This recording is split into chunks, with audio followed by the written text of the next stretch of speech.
All right, everybody. Thank you so much for joining us today. As you can see, I am joined by a very, very special guest, Nick Carparelli, the executive director of bowl season, joining me today.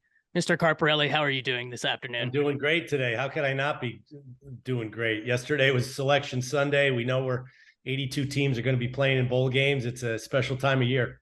Exactly. And what a selection Sunday. The first time in the college football playoff era, neither Dabo Sweeney nor Nick Saban make the college football playoffs. For your role particularly, I think the fans would love to know, what does your day-to-day role look like as the executive director of bowl season? What does bowl season do that the fans really need to know and fully appreciate what y'all do on a day-to-day basis? Yeah, thanks for asking that. Well, first of all, I think I have one of the greatest jobs in sports. I love what I do. I'm passionate about college football and bowl games. I work on it all year long. We sell corporate partnerships to generate revenue to then reinvest back into bowl season to use it as a vehicle to promote bowl games in the bowl system as a whole. So we have, we have a lot of great content on social media at bowl season. Follow our website this month, especially bowlseason.com. We have constant updates. We have a great game day live page that you can go to. And when a game is being played, you can click on the live TV feed, the live radio feed, or the live stats.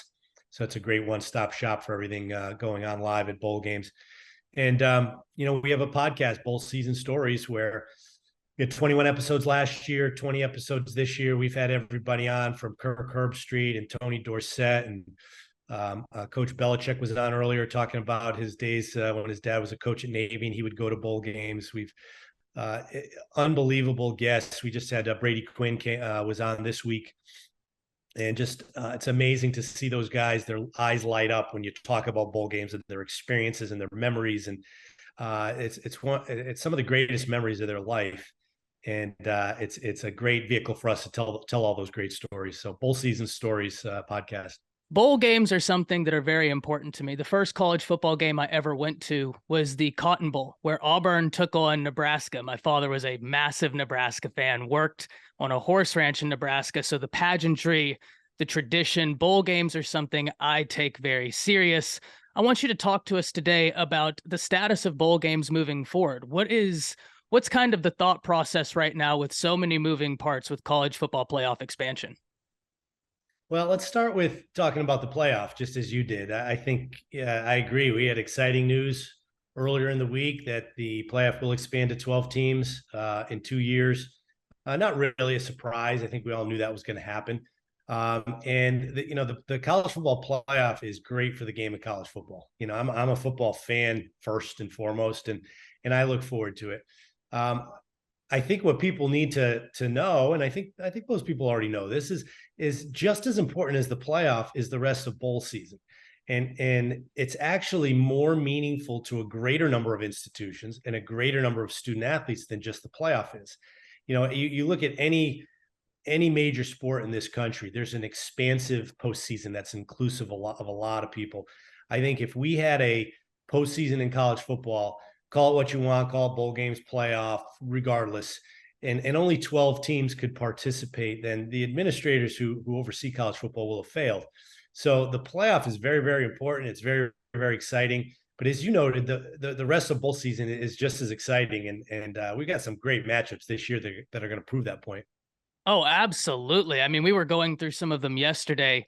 Kansas State taking on Alabama. That's a game that, I mean, guys, you want to talk about matchups. A well-coached program in Kansas State having a great year taking on the Crimson Tide.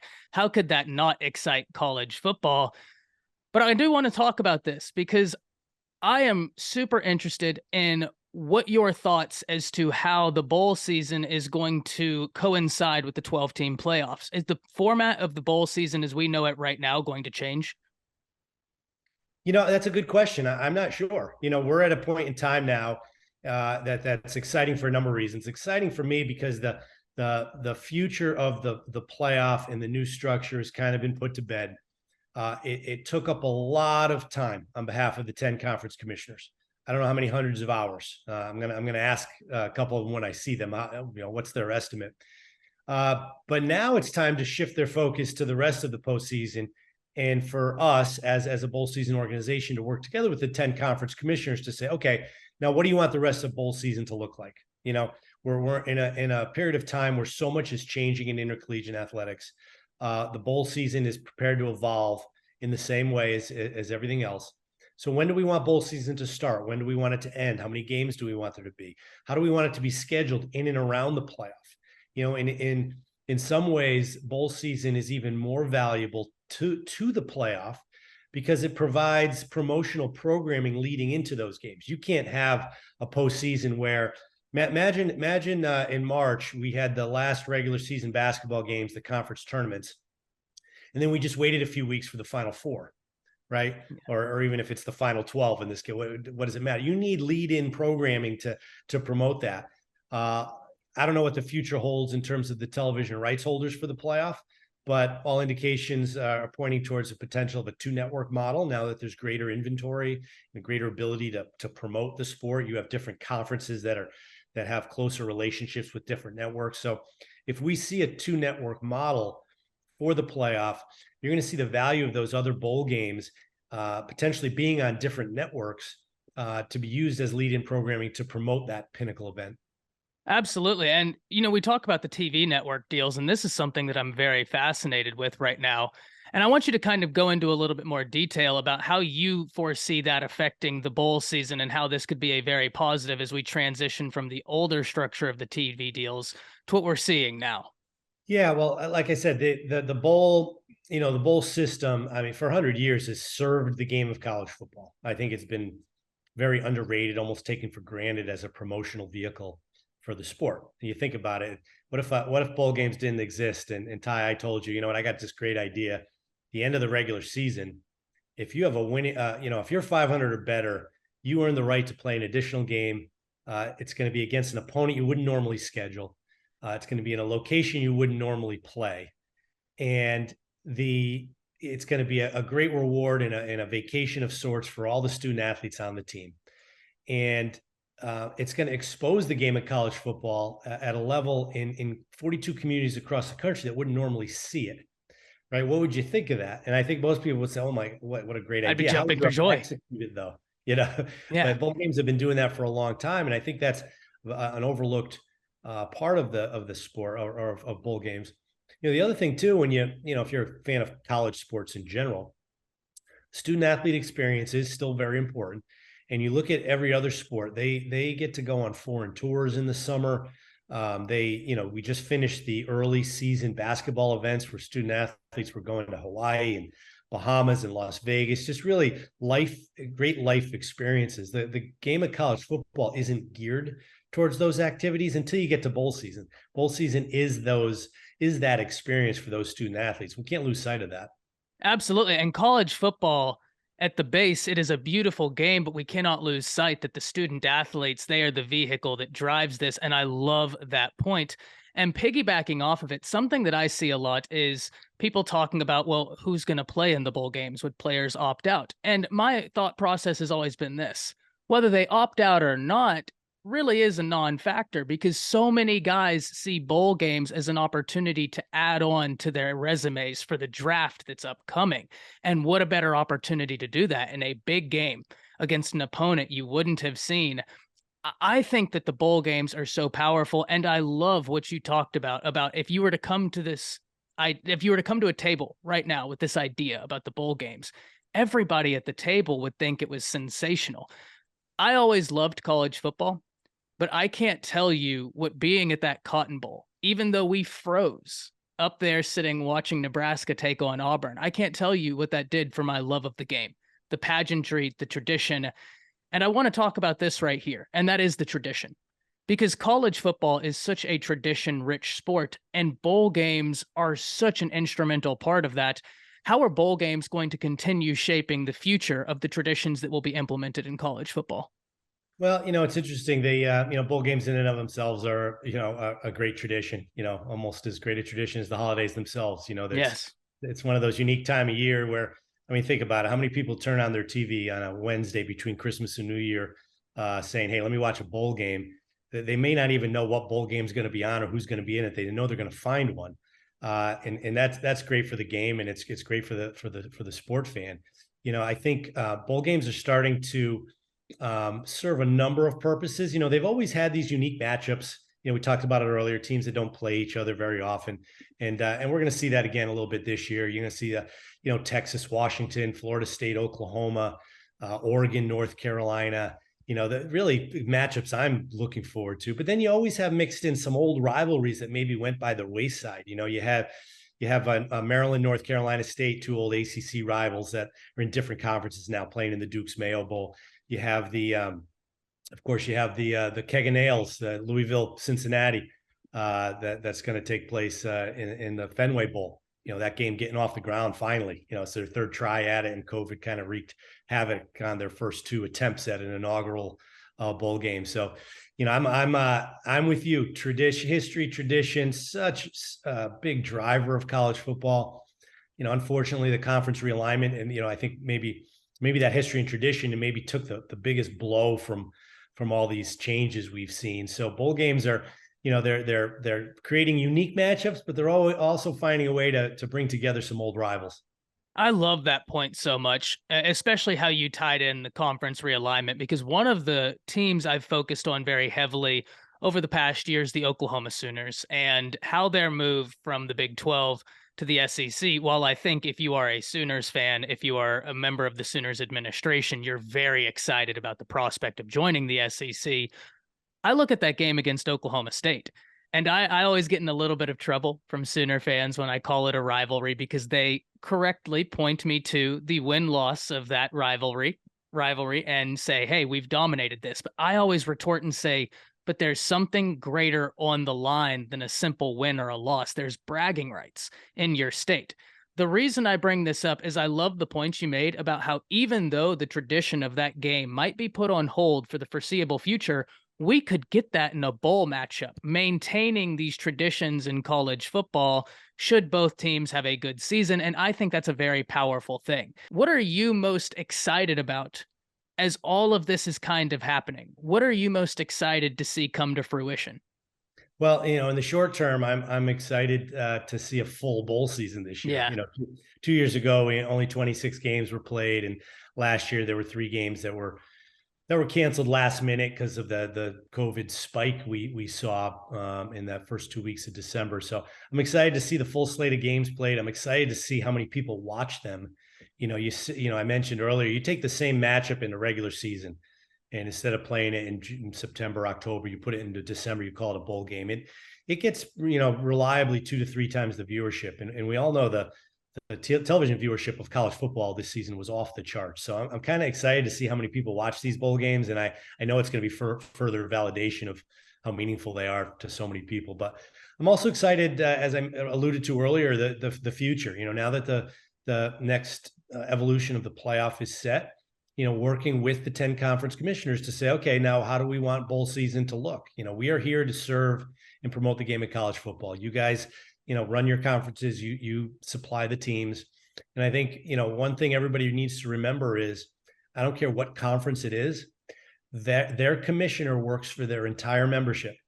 So Greg Sankey, at the SEC, he doesn't just work for Alabama and Georgia. He works for Kentucky and Missouri and Vanderbilt and the others.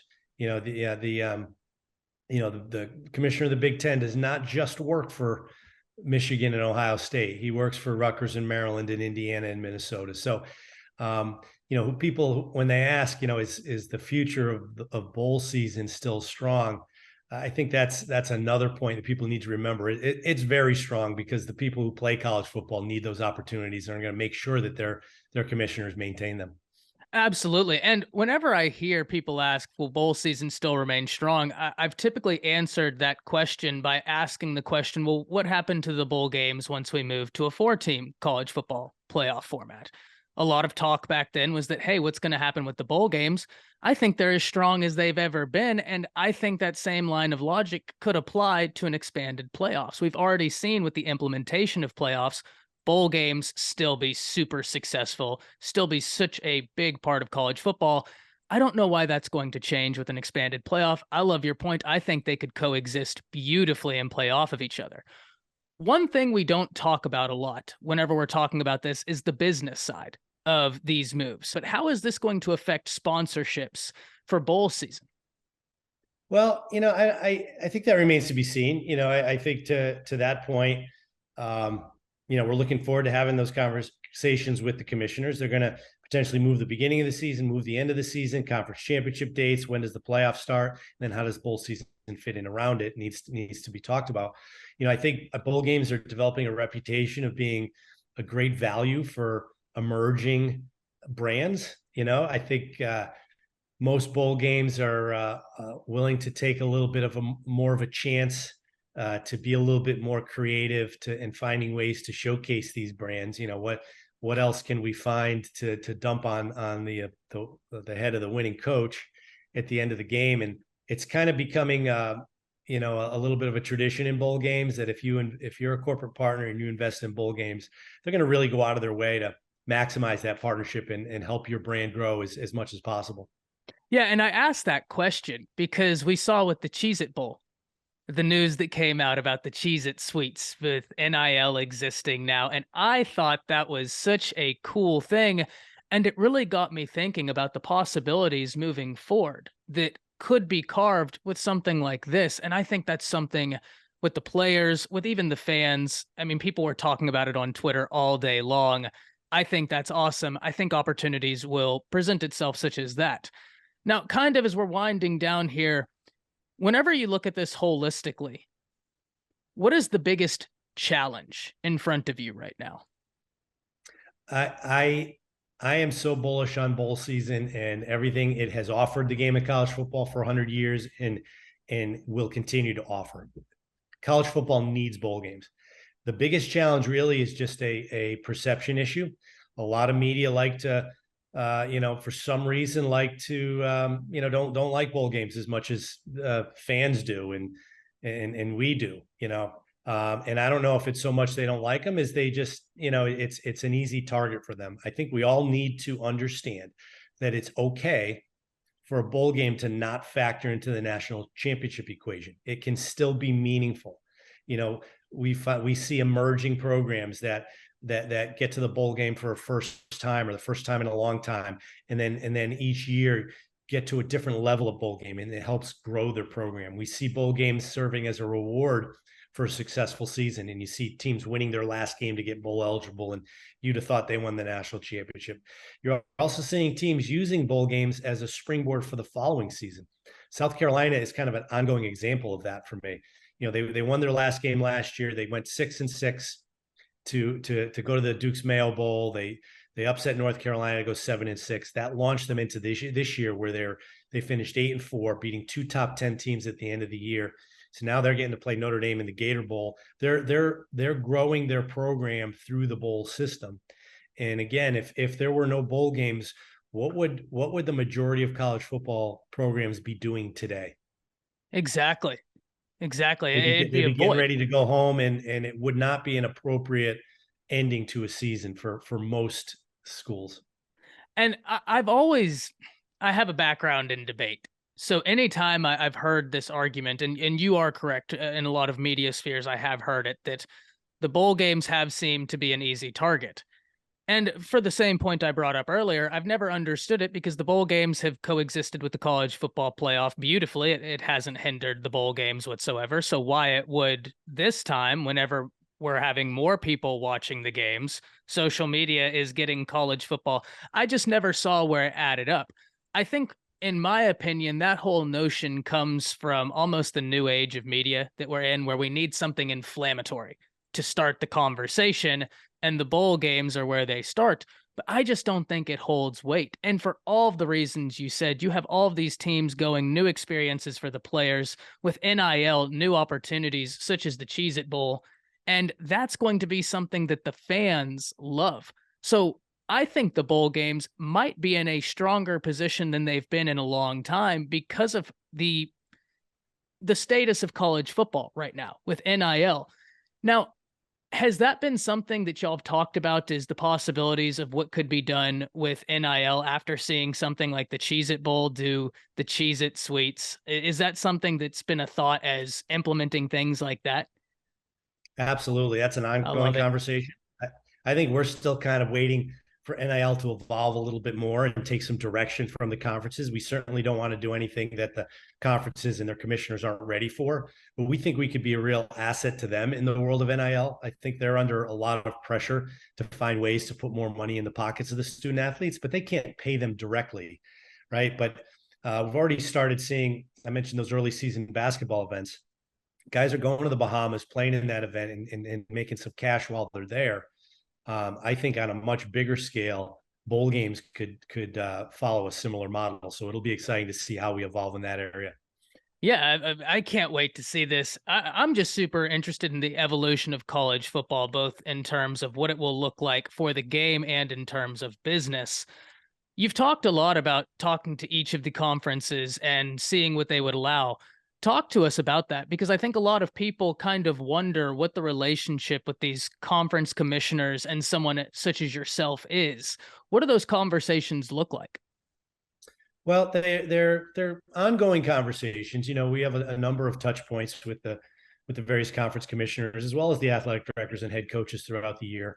You know, every conference has a spring meeting in May, and all the all their bowl partners and myself, we go and we network with those individuals. You know, I'm on the phone with commissioners on a random basis throughout the year, just touching base. We'll see them all at the college football championship game in January, media days in the spring, and then or in the summer, I should say, and just throughout the year. You know, we're looking to take that to another level and have a more formal get together where myself as the executive director, I have an executive committee of 8 people that represents all 42 bowl games. You know, for that group to meet with the commissioners on a regular basis moving forward to talk specifically about business and all those things we mentioned earlier about how bowl season fits in to this new regular season calendar, uh, into the new college football playoff structure, so that it becomes an even greater asset to all those things. Bowl games are such a positive thing for college football.